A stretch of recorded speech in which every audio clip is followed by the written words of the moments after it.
Quality का product को use करने के बाद लोगों को रिजल्ट आया है।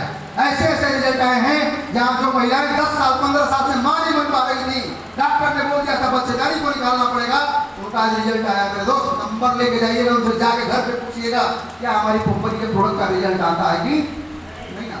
विश्वास दिलाने के लिए यही चीज है ना, या तो खुद पर विश्वास हम प्रोडक्ट को यूज करें, या तो जो यूज किया है उसको देखें। यही ना है विश्वास का माध्यम। सबसे बड़ा माध्यम है खुद यूज करें। दूसरा माध्यम है कि लोगों से हम जाके पूछ सकते हैं हमारी कंपनी के प्रोडक्ट यूज किए तो रिजल्ट आया है कि नहीं आया। समझ में आ रही बात? तो 1% विश्वास तो करना ही पड़ेगा। बिना विश्वास के आज के डेट में कुछ होने वाला नहीं है। 1% विश्वास का फायदा 2 लाख रुपए बचा सकता है व्यक्ति, अन्यथा फिर 2 लाख रुपए गंवा सकता है। दोनों चीज उसके हाथ में। अब आपके दिमाग में आपका सवाल एक और आ रहा होगा कि सर आपका प्रोडक्ट यूज तो कर ले, लेकिन सवाल यह है कि सर आपका प्रोडक्ट अगर इतना ही अच्छा है तो यहाँ माइक पर क्यों चिल्ला रहे हैं? क्यों? कोई डॉक्टर थोड़ी माइक पर चिल्ला रहा आ रहा होगा ना, तो मैं उसको ही बताना चाहूंगा। अगर आपका इतना ही अच्छा प्रोडक्ट है तो आप माइक पर क्यों मिला रहे हैं? अगर आपके पास प्रोडक्ट में दम है तो किसी डॉक्टर से क्यों नहीं बचवा देते?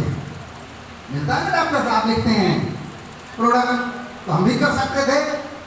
आप सोच के देखिए, जो कंपनी करोड़ों रुपए लगा के खुली हो, जिस कंपनी ने पैसा खर्च किया हो मार्केट के अंतर्गत प्रोडक्ट लाके, वो चाहे तो डॉक्टर से नहीं बचवा सकती, बचवा सकती नहीं बचवा सकती।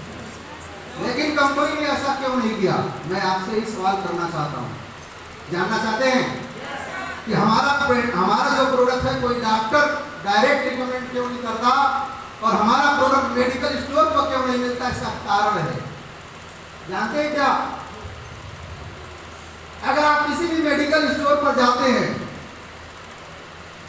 और उस मेडिकल स्टोर पर कोई दवा मिल रही है, तो एक व्यक्ति खड़े हो जाए तो थोड़ा और अच्छा रहेगा। माइक में और है, हाँ, कोई एक नया व्यक्ति खड़े हो जाए 2 मिनट के लिए तो थोड़ा सा और मजा आएगा समझने में। नए लोग जो पहली बार आए, कोई एक आदमी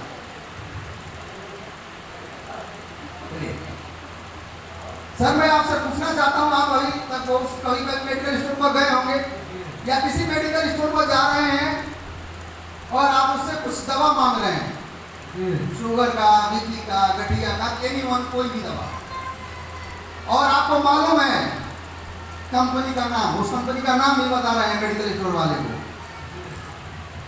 और वो कभी कभी ऐसा नहीं कहता कि ये नहीं है उससे अच्छा ये है, ये ले लो। बोलता है नहीं बोलता है? बोलता है। जानते क्यों बोलता है?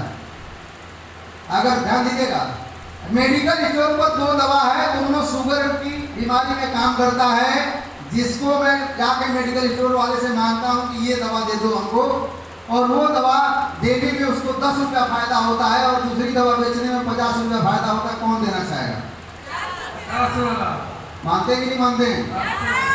मानते कि नहीं मानते? इसलिए कंपनी मेडिकल स्टोर वाले को नहीं देती है, क्योंकि मेडिकल स्टोर वाले का हम देंगे 20% और दूसरी कंपनी वाला देगा 50%। रिजल्ट हमारा उससे ज्यादा भी होगा तो दुकानदार को रिजल्ट से कोई मतलब नहीं है, पैसा कमाने से मतलब है। नहीं समझ गए कि नहीं समझे? गलत कर रहा हूँ? और डॉक्टर साहब लोग की भी यही हाल है, बुरा मत मानिए, डॉक्टर साहब लोगों को भी यही हाल है। एक MR आके समझा दिया सर हमारा प्रोडक्ट लीजिए 15% मिलेगा, तब तक दूसरा MR आके समझाया हमारा प्रोडक्ट मिलिए कंपनी नहीं है 25% मिलेगा, तो डॉक्टर साहब अपना हैंडराइटिंग चेंज कर देंगे दूसरी कंपनी में, क्योंकि 15 मिल आता, कितना मिलेगा? 25%। समझ रहे हैं हमारी बात? तो ये प्रॉब्लम आती। डॉक्टर के पास अगर हम प्रोडक्ट देते तो कमीशन बदलता तो लोग बदल जाते। डॉक्टर साहब या मेडिकल स्टोर वाले ये कंपनी जानती थी, इसलिए कंपनी ने किसी डॉक्टर के थ्रू बेचने का काम नहीं किया, किसी मेडिकल स्टोर के थ्रू बेचने का नहीं काम किया। दूसरी बात, ये कंपनी अपनों से अपनों को बेचने का काम कर रही है। किसको? ऐसा बहुत कम होता है।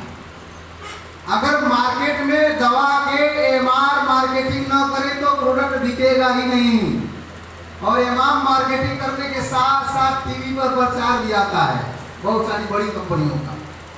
समझ रहे कि नहीं समझ रहे? लेकिन हिंदुस्तान में डायरेक्ट सेलिंग एक ऐसा मॉड्यूल है जहां पर एक व्यक्ति अपने लोगों को प्रोडक्ट यूज कराता है। मैं एक दूसरे व्यक्ति से सवाल करना चाहता हूं, दे भाई कोई और कोई भी कोई भी